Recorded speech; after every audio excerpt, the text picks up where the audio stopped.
Good afternoon. It's a beautiful, warm September afternoon, and I'm at the Church of St Mary's of Barton Bendish in Norfolk, just on the south side here.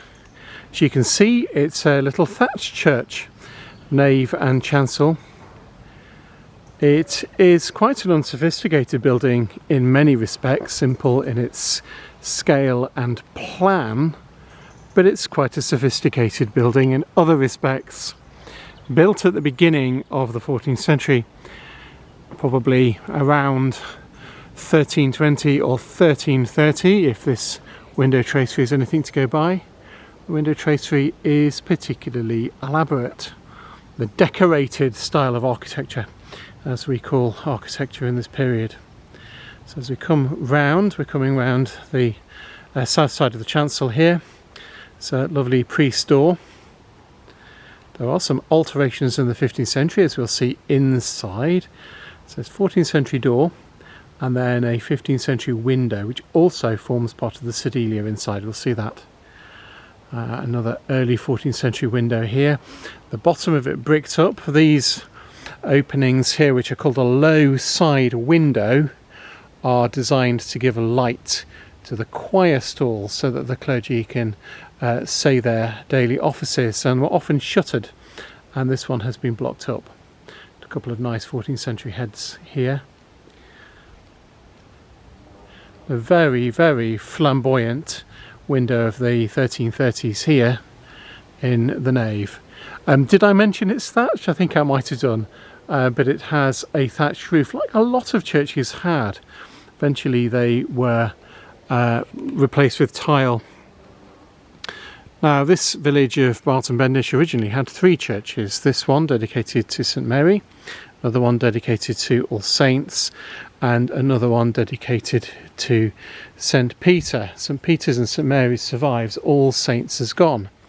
Now, originally here, this church, St Mary's, had a west tower, which was also 14th century, but that fell down.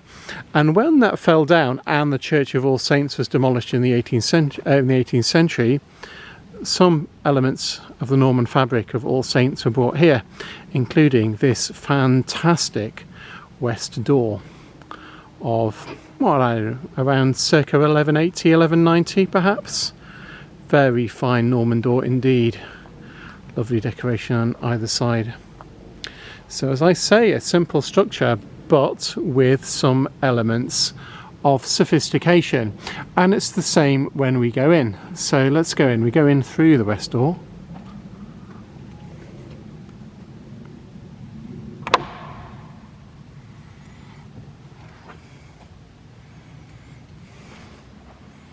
Here we are. We're looking east towards the chancel. It's a very, very simple interior now, fitted out for Protestant worship, with box pews in the nave. Some very simple 17th century bench ends here, dated 1637. On the south wall of the nave, the remains of a wall painting, gigantic wheel, perhaps a wheel of fortune. I have to look into that when I go back home. All lime washed and simple on the inside.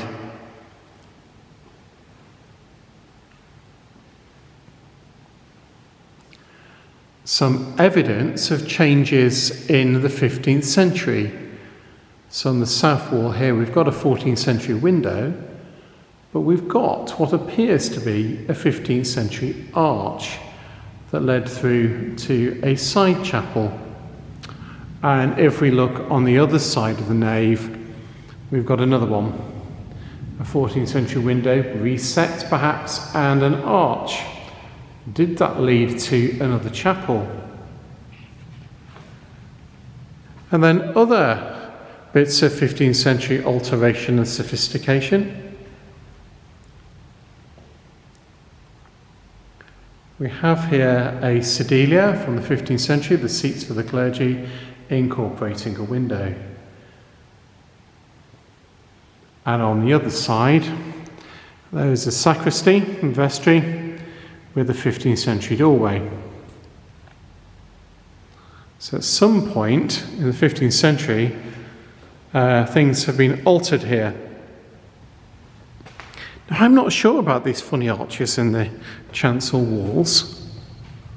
Very curious. I couldn't see any evidence from the outside that there was a structure built out. I just wonder if these have been put in simply to accommodate a set of choir stalls. Very interesting. So simplicity within, with, as I say, elements of sophistication. And one of those lovely elements of sophistication is this. The early 17th century communion table, dated 1633, still in place, just at the time when Archbishop William Laud, in the reign of King Charles I, was bringing a bit more life and colour to the English church before the Commonwealth. He was introducing more ceremonial, more ritual, better furnishings into church buildings. And 1633 is smack in the time he was doing that. So EL 1633. Beautiful bit of strap work on the front of the communion table. Let's go up into the sanctuary for a moment.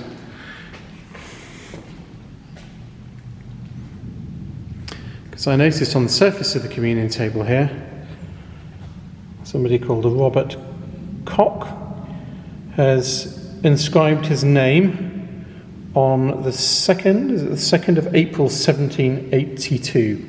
I wonder who he was writing his name on the communion table. Don't imagine he'd have been very popular for doing that. I've just noticed there is also a nice 13th century cross slab, a coffin lid here in the floor. The floors throughout are wonderful local brick. There are the usual black ledger slabs. So Mr. Simon Tiffin, who died in 1708, aged 28, and his wife, who died nearly 35 years later at the age of 66. Quite a monument. So, this is the very splendid and beautiful little Church of St Mary's at Barton Bendish in Norfolk. Both simple and sophisticated. Thanks very much for watching. Bye for now.